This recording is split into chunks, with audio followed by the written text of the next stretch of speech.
This is Twit. Bandwidth for Know-How is brought to you by CashFly. This episode of Know-How is brought to you by Optical Cables by Corning. Corning's incredibly durable Thunderbolt and USB 3.0 optical cables are longer, thinner, lighter, and stronger. Go to opticalcablesbycorning.com to learn more. And by Tracker. Tracker makes losing things a thing of the past. Pair Tracker to your smartphone, attach it to any item, and find its precise location with the tap of a button. Visit thetracker.com right now and enter the promo code KNOWHOW for 30% off your entire order. Today on Know-How, AquaVase Part 2.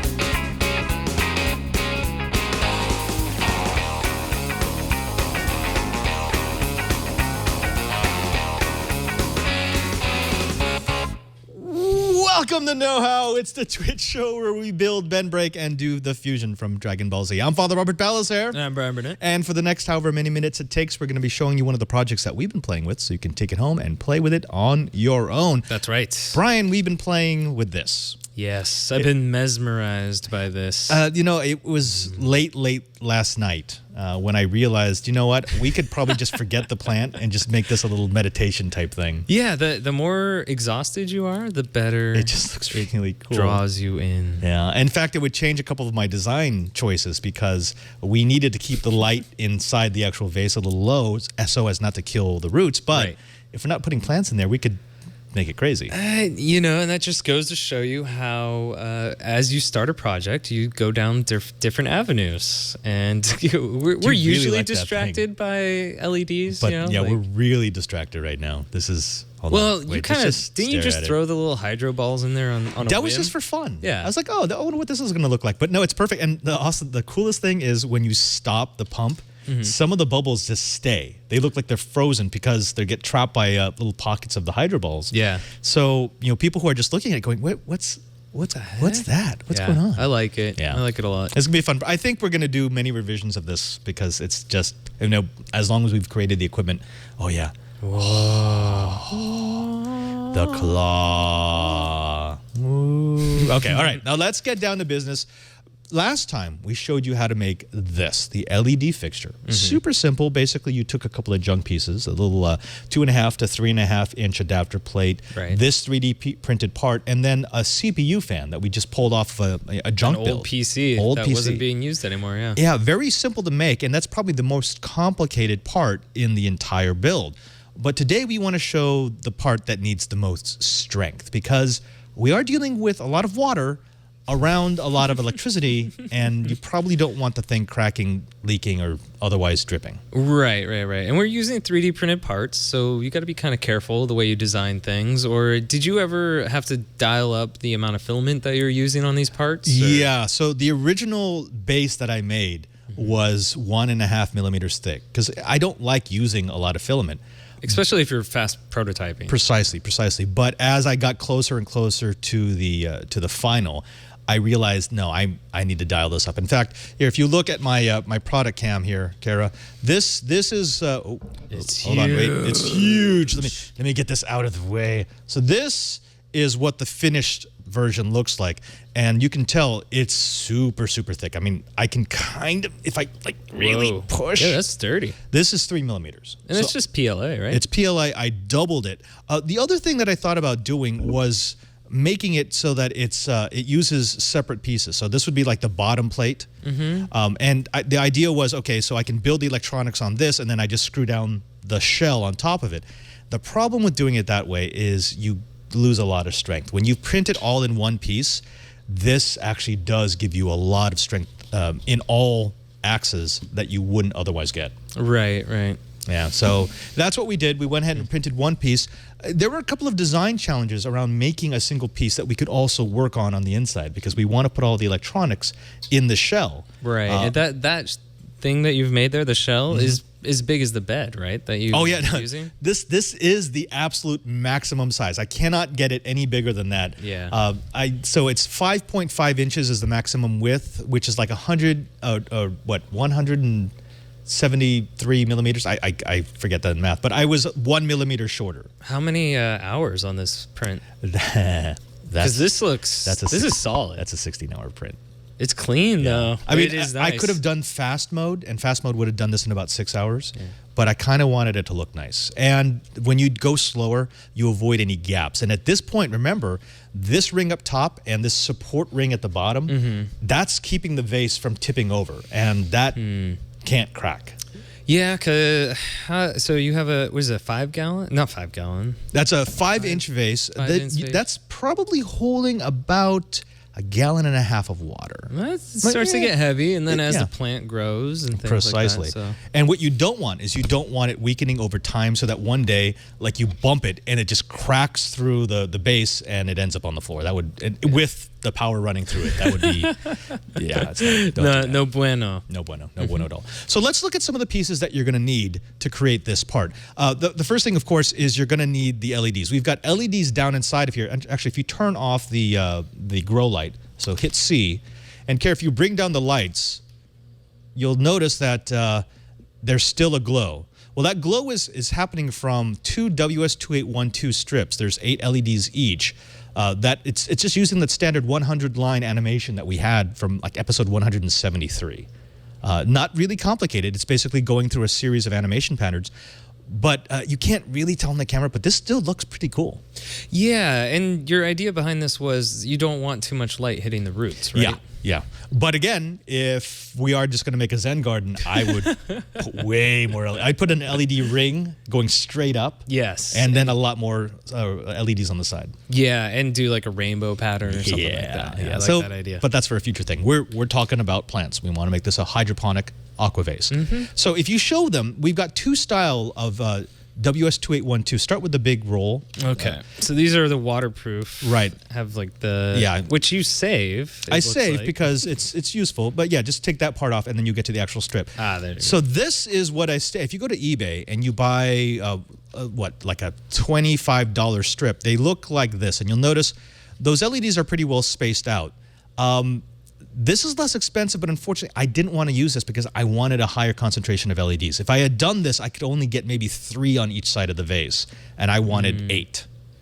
Yeah, and then these, so the LEDs we had showed off before had 3 in a sequence, and it looks like you can break these off individually. Right. And this is a 5-volt strip here? It's a 5-volt strip. Those are independently addressable. Oh, and by the way, Brian, 5 volt really does mean 5 volt. Wait, so LEDs aren't supposed to get really hot? Do you want to explain to the chat room what happened in Las Vegas at DEF CON? Okay, so I was working on my Arduino picture frame project, which you had generously donated some LEDs to me. Of course. Which I didn't realize they were 12 volt at first, and I don't think you realized they were 12 volt at first either. And so I couldn't get them to work. I asked you for your help, and you're like, oh, okay, here, use these LEDs. I'm like, all right. And I didn't really pay attention to the second LEDs that you handed me, and I plugged them into one of the batteries that we had left over from our quadcopter project, and the pattern that I had programmed didn't quite work. Like the LEDs were lit up, but they didn't do anything. And they got really hot, Brian. And I started smelling something, and I touched one of the LEDs, and I was like, they're not supposed to get really hot, are they, Padre? You're like, no. And I fried them. You tried to salvage them, and they were toast. Because it was a strip of like 30 LEDs, and I think I was able to save 3. Like 3, right at the end of them. Yeah, I toasted them. So be careful. Look at your voltages before you plug stuff in. Yeah, oops. Yeah, don't do that. Don't do that. All right, so instead of that, I decided to get some high-density WS2812s. And if you show them that strip, these are crazy way more expensive. So I got a 1-meter strip of this, and it costs something like $24, versus a 5-meter strip for $22. But as you can see, there are way more LEDs in this. And this is what we want. We want something that's super high density. Now, be aware that soldering these can be a tiny bit of a challenge. Just totally. Yeah. Like I can see, did you do this soldering here, or did it come like that? It came like that. Because that is going to be tough. It's super tough, but I mean, if you want to get a decent amount of light, these are the ones to get. Okay. Yeah. All right, so we've got our LEDs set. the next thing that we're going to need is we're going to need an Arduino. I'm using an Arduino Nano. Brian, you got one right there. Yeah, one of these little guys. Cute. Yeah, we've used this all over the place. This is the same one that we used in the steampunk goggles build. This is the same one that Brian used in his Arduino picture frame. I like to use the larger ones when we're prototyping, just because they're a bit more robust. They can supply a bit more power, and we can do the programming on the larger ones and then just move it over to the smaller ones because they act the exact same way. Right. But when we do final installation, I mean, I need everything to fit inside the shell. And you're working with limited space. It would be a pain to try and fit a full-size Arduino in there, and it would be unnecessary too. Exactly. Now we also need a way to power this. Some people will just plug into the USB port, and that work fine. But then that means you have to be connected to a USB power source the entire time. Yeah, what I've done is I have one of those wall sockets that does USB out, and I'll plug into that, or leave it in my laptop. But instead, we went the old traditional route. If you've watched any of our shows where we've built, you've seen both of these. We've got two different types of UBECs, Universal Battery Eliminator Circuits. The first one, get the big one. That kind of a UBEC is, it'll take any voltage between, I think it's 7.4 up to 28 volts, and it will turn it down into either 5 or 6 volts. Super useful, super efficient. I think we bought those for like $3 each. But they are a little bit big, and they are kind of overkill. I mean, that's the kind of UBEC I use when I'm driving 300 lights, not when I'm driving 16. Right, but handy to have around. Super handy. You could use that. If you've got a bunch of those, feel free. That's not going to hurt it. But I used one of these instead. So this, I purchased a bunch of them, like 100 of these things from Ready to Fly Quads way back in the day. The nice thing about it is they are adjustable. They're super cheap. These are 99 cents a pop. Look how tiny they are, and too. they're very small. About the width of my thumb. Yeah. And I have extremely small thumbs. Yes, you do. And see, we put it in a piece of shrink wrap, just sort of to, and actually we used some glue, hot glue, in order to make sure that the little potentiometer doesn't move, because we don't want it accidentally up volting or down volting. Because that's how you set the voltage that you want, right? The tighter you go, the different you'll change the voltage. You got to keep it tight, get it right, and keep it airtight. Precisely. When you're working with water like this, you don't want to. If you're watering the plant and you happen to spill some into the base, you're gonna have a bad day. Yeah, and I will show you this, but when I designed the base, I did add a few features to try to make sure that doesn't happen. Hopefully most of the water you spill will drip outside of the base. Right. And even if it gets into the base, there's actually a little basin there that should keep it from hitting the electronics. Okay. But I mean, if you flood it, if you crack it, everything's gonna get wet. Just FYI. You know what? I kind of want to do a mini AquaVase project. Like take a mason jar, and do that, and make like a self-contained. Oh, we're gonna run this in the ground. We're gonna do so many of these for sure. I mean, who doesn't? Party time. Lights? Party time. All right.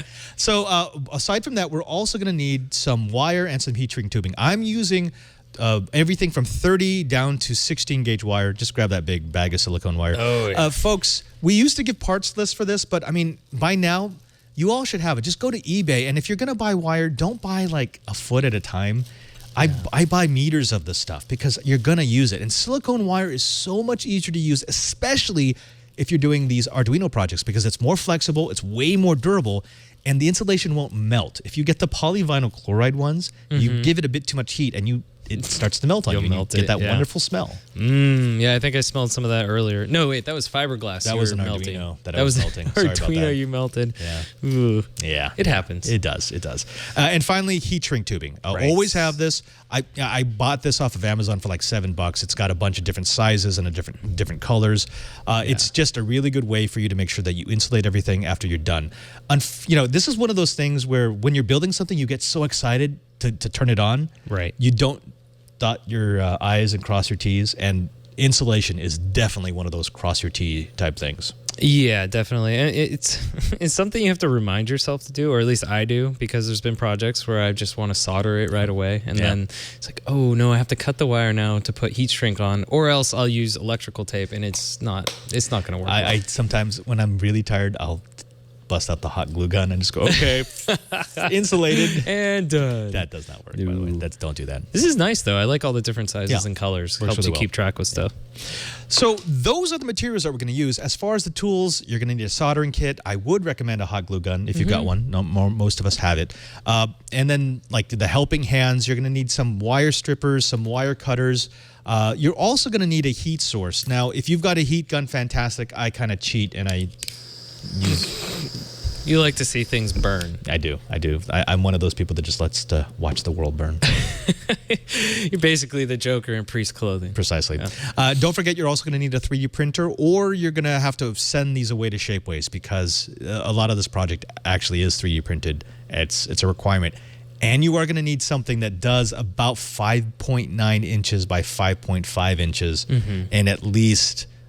what would it be, like 4 inches high? If you don't have a bed that's that big, this print won't work for you. Well, and with this project, I feel like there's people who are out there that are clever enough to use different materials that they could follow along with the electronics and some of the parts that we build, but make it out of wood or whatever they might have laying around. Like, just because we're using 3D printed parts doesn't mean you can't do this project. Precisely. Yeah. It just means that it's a little easier because you can download it from us and then print it and then modify it on your own. Yeah. All right. Now, when we come back, we're going to show you how we actually made the 3D print. This is something that people have been asking of us, because we tend to gloss over when we do 3D designs just because we don't think it's that exciting. But people wanted to see how you actually go about designing something in 3D. Just like last week, we're going to go ahead and break it down so you see the individual components that go into the creation of our AquaVase shell. But before we do that, you know what I want to do, Brian? What's that? I want to tell the folks out there how they could best get throughput and distance from their peripherals. Right, and not have to worry about a cable that if it got run over or twisted or bent or, well, I don't know. I'm sure Tibbs might chew on a few of my Probably, wires, chewing. Yeah, we wanted an ultra-durable, ultra-fast, high-speed cable that was created by the people who really originated the term high-speed cable. And of course, that's Corning. Now, Corning knows fiber. That's what they do. That's what they're known for. And not only that, but they know durable fiber. They've developed techniques over the years that don't just spin glass fibers into something that's usable. This stuff is basically armored. Now, what do you use these fiber optic cables for? In this particular case, you use it to extend your Thunderbolt or USB 3.0 functionality. We all know that problem of having a peripheral that's a little too close to your computer, too close to your desk, and either it generates a lot of noise, a lot of heat, or vibration. Well, folks, the way I used to do it was I would put my peripherals in another room with a USB 1.0 cable or some sort of custom solution with parallel cables and some extenders. But today we need way, way higher speed than any of those solutions could provide, and that's when Corning comes into play. Now, Corning optical cables will improve your audio-video workflow with their strong, durable, and far-reaching Thunderbolt and USB 3.0 fiber optic cables. Whether you're into high-end video, photography, audio production, or computing, these optical cables will allow you to build a convenient workspace through a superior long-distance connection. Their USB 3.0 and Thunderbolt cables are incredibly strong and flexible. They have exceptional cable runs of up to 60 meters, that's 200 feet for us Americans, for Thunderbolt, and 50 meters, that's 165 feet for USB 3. That makes it easy for you to move noisy, space, energy, and time-consuming devices away from your workspace. You can even bend, walk, and crimp Corning cables. If they're tangled, it's not a problem. They keep transmitting it at top speed, which for those people who remember the old school fiber optic cables, that's kind of a surprise. You can enjoy these optical cables and help to declutter your workspace and achieve acoustic and electrical isolation, which is, I think, something that we all want. Let me give you an example. There's a company called Universal Audio. That's all they do. That's their job. That's where they make their money. So they need as pure of an audio environment as possible, which means those noisy peripherals can be nowhere near their workspaces. They use Corning cables to isolate those devices from their studio where they test equipment and, they live by Corning. Now, instead of investing on those multiple extenders, those adapters in their cables, turn to optical cables by Corning to establish the connection that you need with one simple long-length cable. They're available at all major retailers, including Apple stores, Amazon, B&H, and more. Optical cables by Corning are longer, thinner, lighter, and stronger. Just go to opticalcablesbycorning.com. That's opticalcablesbycorning.com to learn more. We thank Corning for their support of know-how. All right, Brian, you know what I feel? I feel the need. The need for speed. No, I feel the need for 3D printing. Oh, right. Almost the same thing. It's almost the same thing. Oh, Kara, if you could go to my computer, here we have Tinkercad again. And remember, the reason why we're using Tinkercad is because we wanted a free tool that is available for everyone. If you have a web browser, you can use Tinkercad. Although, let me put an addendum on that. If you're using Chrome, Chrome changed a few things and it kind of broke Tinkercad, so use Firefox instead. You know, I just recently switched back to Firefox and I kind of missed it. Yeah, Chrome is getting. That's for another episode. Yeah, it's a different thing. That's a different thing. Different know-how altogether, but we'll go over it. All right, so let's do like we did last time. We're going to go ahead and layer together the pieces that we need to create our shell. Now, this is going to be a bit more, well, involved than the last time we did it, because the last time we did it, we imported a bunch of pieces and then we exported once. This time, we're going to export twice, and I'm going to show you why we're going to do that. So the first file that we're going to take is called hollow bottom shell. And if I import that, you can see what it looks like. It's just this. So it's a big, basically an oblong blob. This is a sphere that I stretched out and then I cut off the bottom. But this is, if I were to print this right now, this would be 50 meters of filament just making a solid case. Actually, probably closer to 300 meters of filament just making a solid case. You would be able to do nothing with it. Not so useful, right? No. So what we needed to do is we needed to import another object that maybe, just maybe, might go over the top of this. So I'm going to take this and I'm going to turn this into a hole. I'm going to use the inspector. And now I need an object that goes over the top of this, which, if I browse, oddly enough, there's one right below the hollow bottom shell called solid bottom shell. What do you think that does, Brian? I think it hollows it out. Yeah, how about that? So we import this, and remember, this is already a hole. We've made this into a hole. If we import, it goes up over the top, and now I've got a shell that has all this space hollowed out. Kind of looks like a helmet. It does. And the way that I created this was the two shells are actually the same. I just took one and I shortened it by 2 millimeters all the way around and up top. Yeah, that's pretty simple. Yeah, super, super simple. All right, now also it's added this. This is the little power port. So this is going to allow me to run my cabling into the back of the vase. Okay. All right.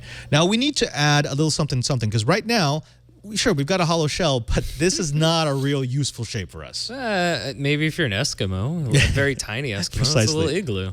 So what we want to do is we want to do the A3, which is called the upper vase support ring. So if I import that, I get this. Again, okay, interesting. I've added a dimension, but okay, vase is still not going to go in there. So what this did was created this little piece. And that little piece is going to be the part that the vase is going to sit inside of. Right. Kind of holster it there. Precisely. But in order for me to do that, I need to make sure that this filament here doesn't exist. Yeah. Yeah. So if we go to A4, A4 is called vase hollow. And what will happen when I import that is this. And when I turn this into a hollow by clicking hole, now I have the shape of my vase. This is the bottom shell. It doesn't have a bottom piece just yet, but it's been hollowed out. This has been added so that it will hug the base of the vase. And then this hollow piece makes sure that there's nothing in between the top and the bottom of the cylinder. Okay. So this right here, this is half of my AquaVase base. And then what I'm going to do is I'm going to go ahead and export this here, ta-da! And it's going to be shell A, or in this particular case, it's called Fantastic Bojo Dup. That's just the names that Tinkercad makes up, right? Precisely. Yeah. So I'm going to go ahead and delete this. So we're going to get this off the platform because we've already created that file. We've created that shell, and now let's go ahead and continue to make the shell. We now need to make the bottom of the shell that the shell A is going to be put on top of. So let's go ahead and browse. We've gone from A files to the B file. So this is B1 bottom shell platform STL. When I import that, this is what I get. All right, so this is that piece I showed you earlier. This is the exact size and shape of the bottom of that shell piece that I made. It's going to close off the bottom and give me a 2 millimeter base that kind of strengthens my structure. Right. Now, this, you see me do this a couple of times. This is kind of a waste of filament because right now, this area in the middle is not giving me any structural support. It's all going to be all this area around especially with the curves. That's going to add strength to the structure. The other thing is I want something at the bottom so that if there is a leak, the water will drain out rather than pooling inside. Right. So we can put like a circle or something there and kind of void it out. Precisely. That's what we're going to add. We're going to add B2, which is called, imaginatively, base hole. What? Yeah. And all your base holes belong to me. Precisely. And of course, just like before, since it's a hole, we have to turn it into a hole. And now I've carved out a spot. It just looks like an eyeball now. It looks like the eye of Sauron. It's always watching you, Brian. There you go. All right. Now we also need to have something to hold the aluminum poles. In fact, Kara, if you come back to the wide shot here, this is only held up top because there are 2 aluminum riser poles.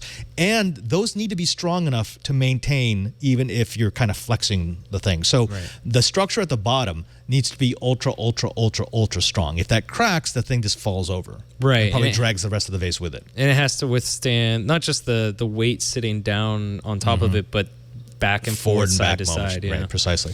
So if I browse again, I'm going to find the third file called base. So hold on, where'd they go? A base supporting ring. All about that base. All about that base, and it's going to give me this.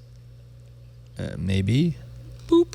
Ta-da. So that includes this supporting ring. Again, this is the exact size of the vase, so that's just going to fit snugly down in the bottom there, with a tiny bit of there's a little bit of wiggle room, which means that if there's condensation dripping down the vase, rather than going out here where we're going to have the electronics, it will drip into this platform and then drain out the bottom. Yeah, it's like a little catch basin. A little catch basin, right. Now, you'll notice there's a bunch of stuff here that makes the Eye of Sauron look kind of weird.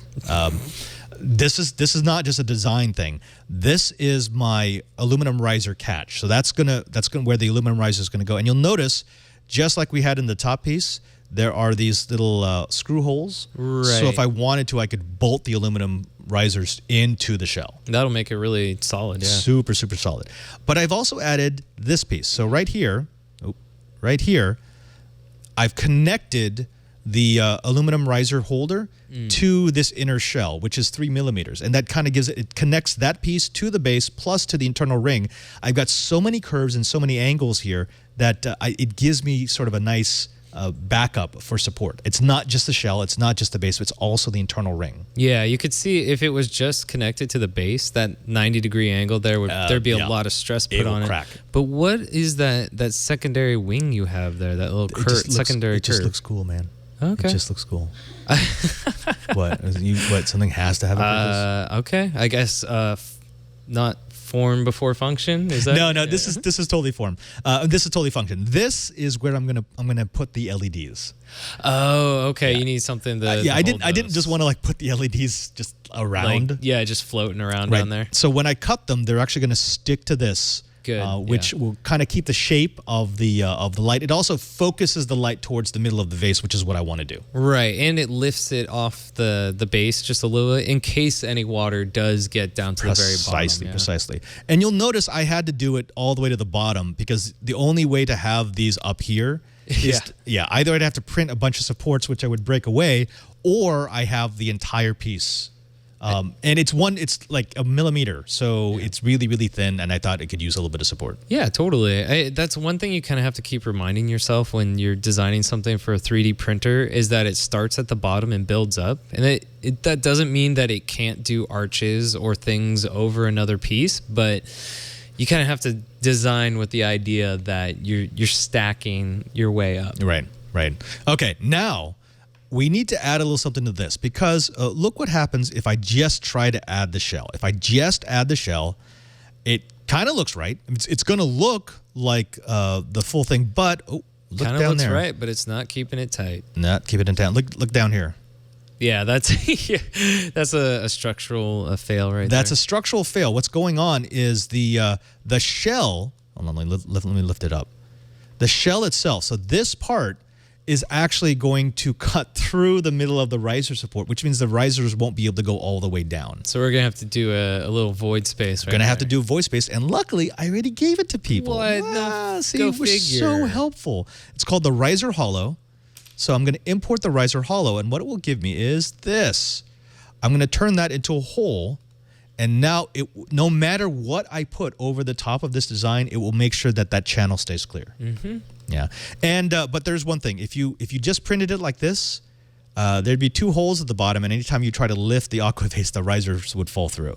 Oh, so are you going to lift those 2 risers up just at like 2 millimeters? Exactly. Yeah. So what we do is we just take this, grab this little black part, lift it up 1, 2. So 2 millimeters.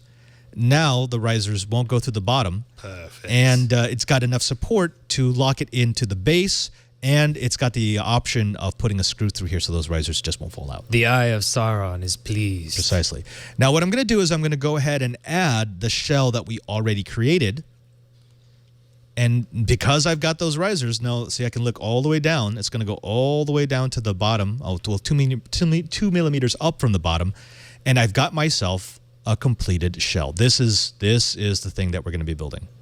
Cool. There you go. Complete. That's complete. And folks, again, the reason why we're giving you all of these pieces is so that you can modify any single one of them or multiples of them without having to chuck the entire design. Right. If you want to make this, but you want to make it for a slightly smaller vase, let's say you're using a 4-inch or 3-inch vase. Or a mason jar. Or a mason jar, you just resize that shell. Remember the piece that created this area here? You just resize that for whatever part you're using and replace that piece, that component, with your newly designed file, and you can use everything else, including the LED fixtures, as is. Very cool. Yeah, that's how we're going to do that.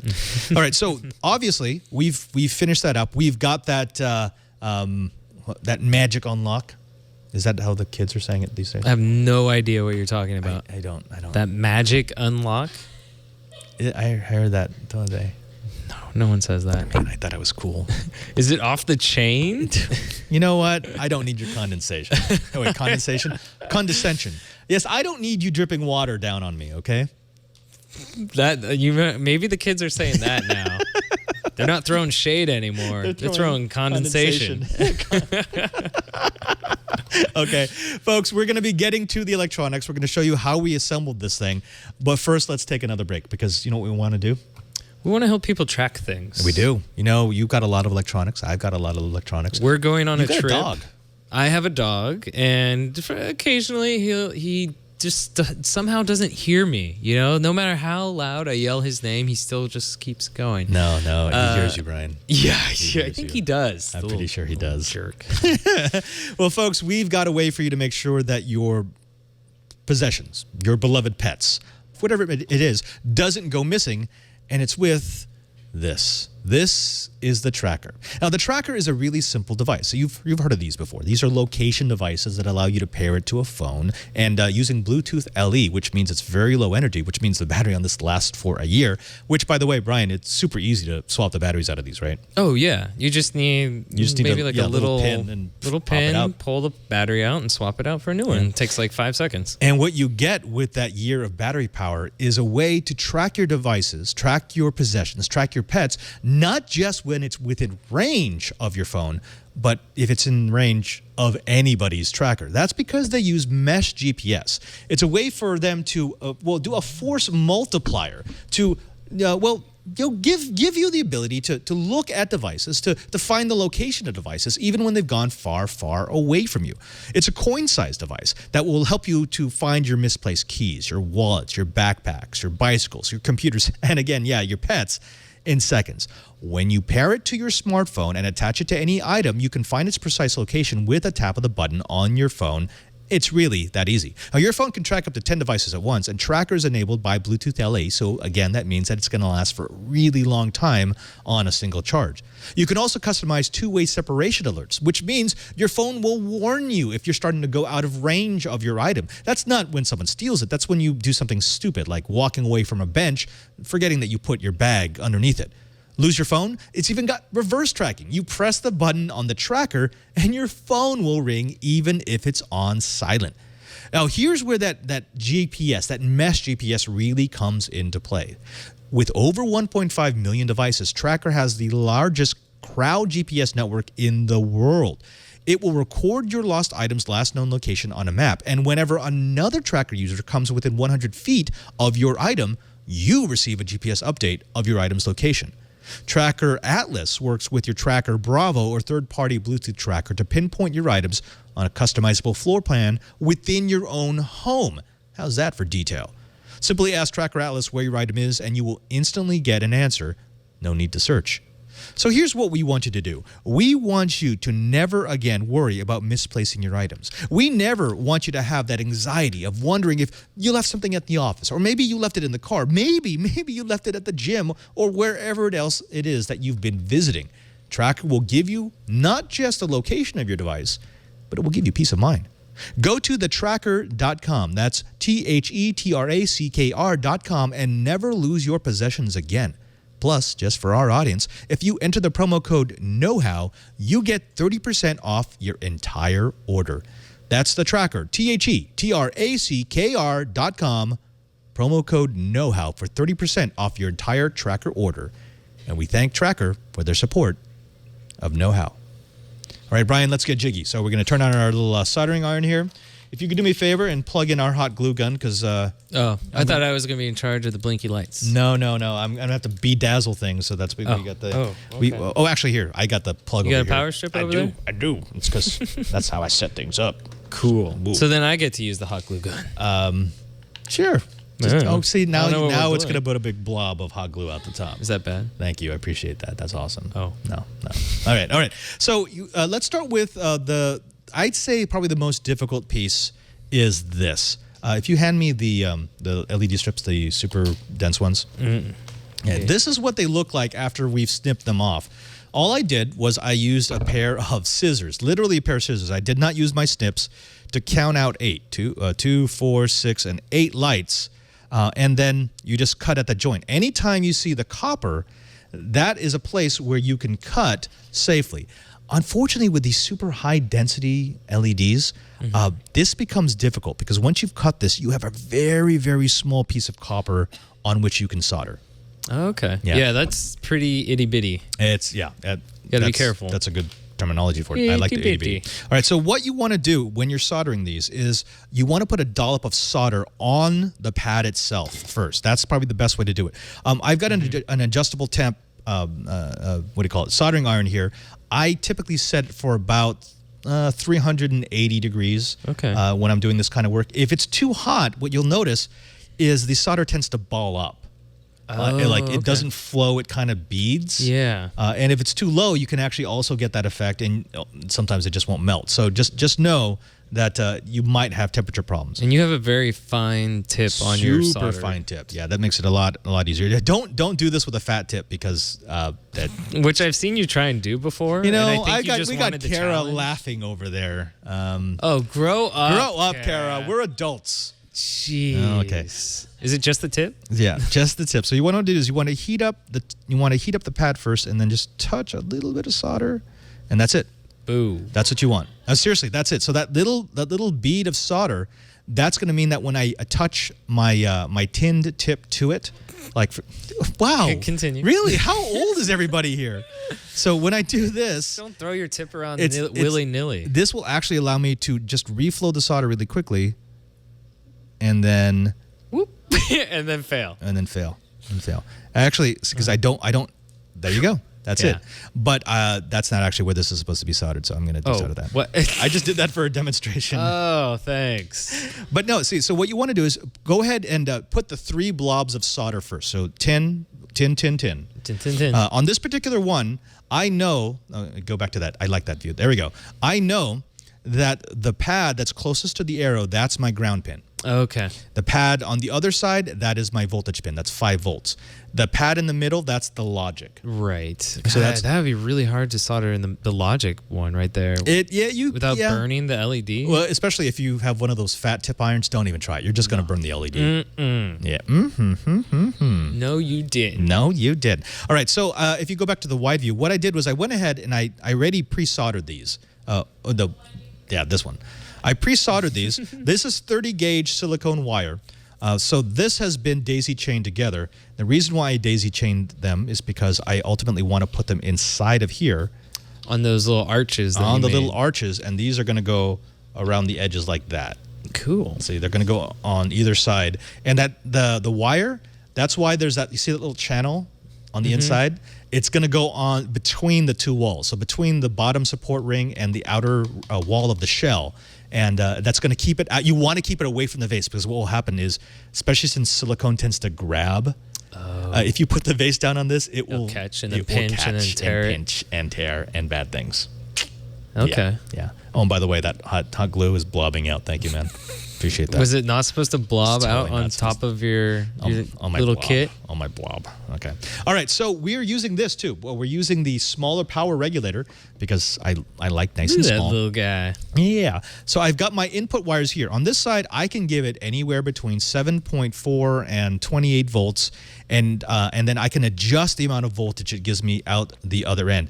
Now, I had to change my design last night because I realized I had made a mistake. What? The Nano that we're going to be using, the Arduino Nano, it doesn't have the same. There's a diode on the Arduino Uno that keeps USB power from getting pushed back out the power pins. Oh, but that's not on the Nano? That's not on the Nano. So, and what will happen with this particular power regulator is it will actually take power back from the Nano and turn it into heat. Oof.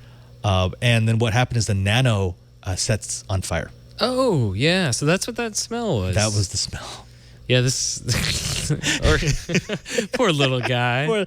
Yeah, he's like, why am I powering everything? I don't understand. So unfortunately, what it means is it works fine if you power it from USB. It works fine if you power it from this regulator.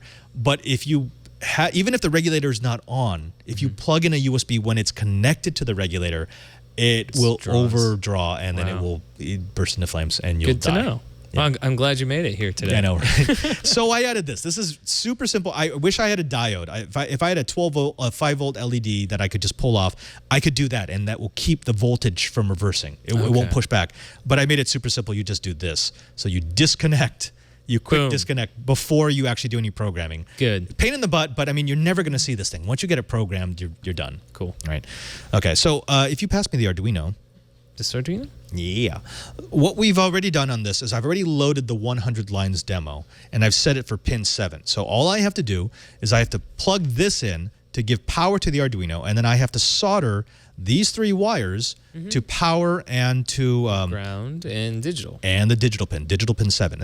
And that will complete our assembly. But of course, we want to do all of this before we put it in the shell, because once you have it in the shell, you're not going to want to take it back out or try and solder it in there. Yeah, precisely. But before we do that, the first thing we want to do is we need to make sure that this is outputting 5 volts. Because otherwise we'll blow up another Arduino and I don't have any spares. That might be fun to watch, though. For about a second. And then we'll have no project. And then we'll need a fire extinguisher. And we'll just have to tell everyone, it works. Well, we have that one. So we'll have to disassemble the one that's working in order to make the one that's not working. Yeah, let's not do that. Disco. Oh, you really like that thing, don't you? I think I accidentally turned off the Arduino that was in there, though. That's okay. It'll reboot in 5 seconds. Yeah, the nice thing about Arduinos is that you can just cut power from it. Right. Unlike a Raspberry Pi, you're not going to have to worry about corrupting the file system. If you cut power, when you reapply power, they'll just come right back up. A little bit of a boot, not a boot time, but a little bit of time for them to do a system, to load the firmware that you have in there. Right. So what I want is I want to use my digital power supply here. I'm going to go ahead and give this 12 volts because, yeah, it's okay. You don't have to see it. Oh, see, look, 12.1 volts. Wait. Just barely. Wait. Ah! This Sorry, I had is sneezed really there. sensitive. Germs everywhere. 12.1, that's fine. Okay, so I'm going to give this thing 12.1 volts, and I want to see what kind of voltage I'm getting out of it. Okay. Okay, so I'm going to need 5 volts, as close to 5 volts as I can make it, in order for me not to burn my Arduino. Okay. Okay, so let's do maybe this. they should move that glue gun that has blobbed out the front. I wonder why I did that, Brian. Maybe just because that's what glue guns do when you plug them in. I'm sure it wasn't because someone decided to squeeze the trigger. That doesn't help either. Really? You're right. You think so? But I'm not going to leave it on this table and get yelled at. No. This brand new table that we have. You know what? Oh, actually, just leave it on your phone. Oh, right. That should work. No, good. that surface. Well, How about my laptop? Put it on the laptop. I've been needing a new laptop. And here's a quick safety tip. If you start to smell chicken, you're holding the wrong end of the glue gun. So soldering irons and glue guns work the same. Soldering irons and glue guns. It's all on the same principle. All right, so let's turn on our multi-volt meter. and power. So right now it's pushing out 10.21 volts.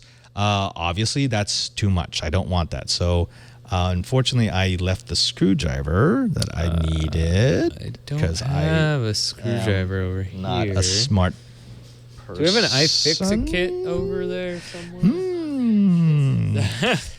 Okay, wait, hold on. Watch this. Blam. Okay, so with the magic of editing, we now have our screwdriver.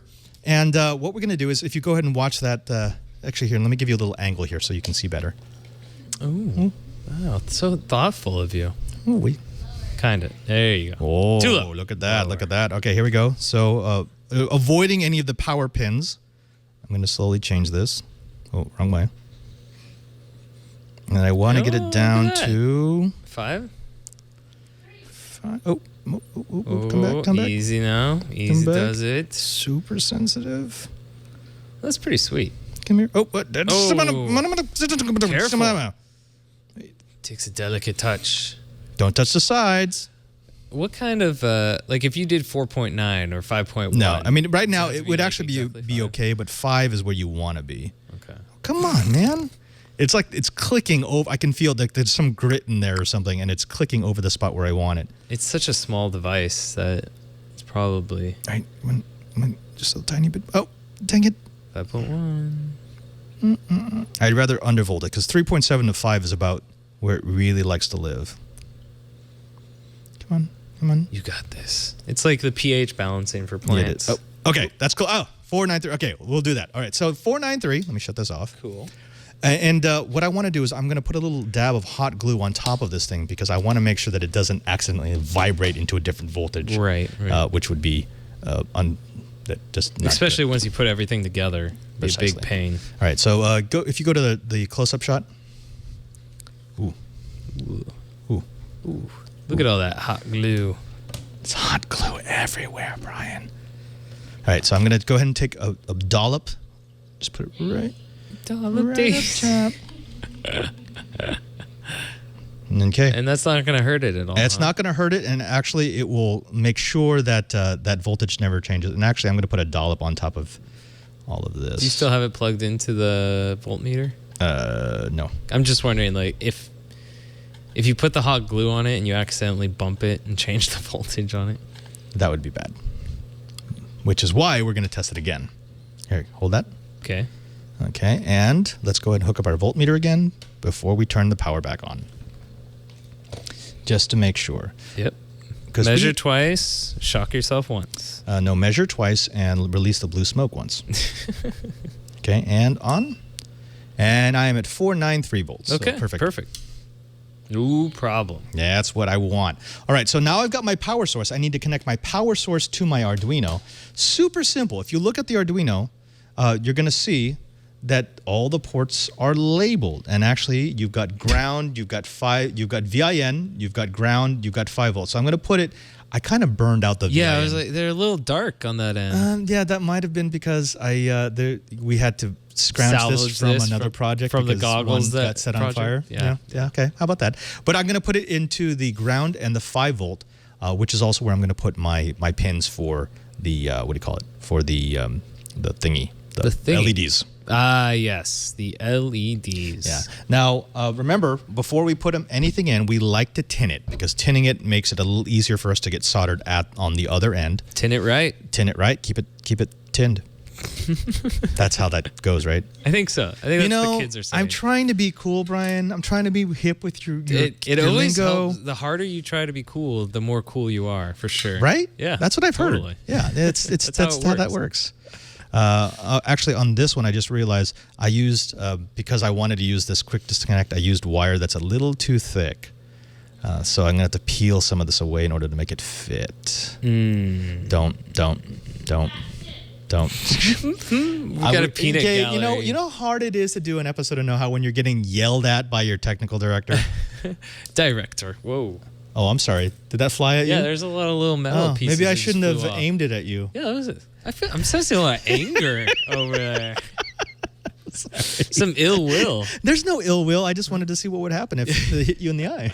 Oh, okay. No, it's for science. It's science. Hey, man, anything for science, right? Science. We're down like that, right, bro? For sure. It's off the hook. It's like, how come you never get hurt for science? Yeah, why is it always me that's getting hurt for science? Oh, yeah, hold on. Yeah, it's always when you're on camera that it doesn't want to go in. Yep. A lot of people have that problem. Why don't I do this show by myself? I don't understand that. It'd be so much easier.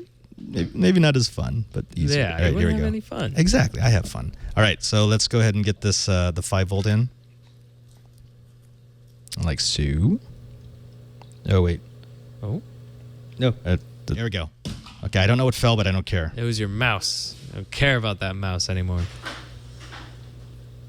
Padre's on a rampage. I mean, it's easy for us to observe and tell you to work faster, but... You know it's a big deal when John comes in. Right? Interrupt John the means show. business. Yes. All right, there we go. Get out. That's horrible. Don't show that to Smitty, but it will work. All right, so we got that. Now we need the ground wire. This one way easier because it's a much thinner gauge. It's time to probably move on to the next show, but we're not going to do that until this is done. So maybe people should stop bothering me so I can get it done. We're on a mission right now. We are on a mission. Oh, God. We have our former technical director who just entered the studio. Oh, director. We're on camera, so I want to get it done. And my helping hands are falling apart naturally. Oh, no. Because, you know. Why? Yeah. Why shouldn't they at this hour? There we go. All right. Do you have a there we go. ready-made one we can pull out of the oven? And... We do. It's sitting on the desk. Oh, yeah. Actually, there's 3 of them. But we do this for our audience because we love them, Kara.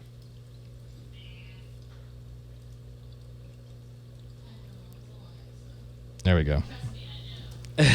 Okay. So now we've got power. And if I do this, there you go. So the Arduino's lighting up. Nice. So I'm giving it 12 volts. The converter's turning it down to 5 volts.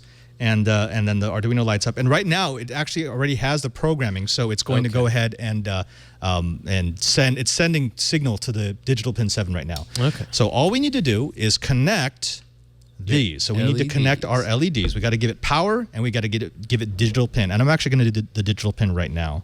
So I want to give this digital pin 7. And it's going to go right here. We're just going to leave this entire part of the show. It's just going to be like, and then we solder and done. Yeah. Thanks for watching. All right. So that's our digital pin, and let's go ahead and connect power. Power. Mankey power. And in this particular case, because we're running late, I'm going to go ahead and I'm going to cheat.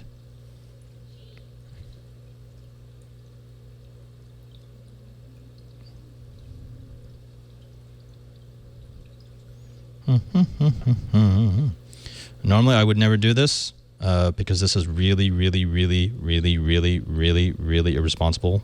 What? Basically guaranteeing that someone is going to die a horrible death when they get electrocuted by this. Hey, Brian, do you want this after we're done? Can you die from 5 volts? Yeah. Well, it's the amperage that It's the gets amperage you, right? that kills you. What's the amperage on that? 2? Well, the way that I just soldered it, Yeah. all the amps. And you killed Brian for And science. I killed Brian for science. Okay, so now that Wow, it did the fall entire apart. thing has fallen apart, Aw. let's go ahead and get the metal frame out of here. And wow, So sad. it's just horrible. First we were mocking, now we just feel Now pity. we just feel bad. All right, so we turn this on and give it time for booting. Oh shoot! What? Oh, that's what Blue happened. smoke? No, the solder was touching.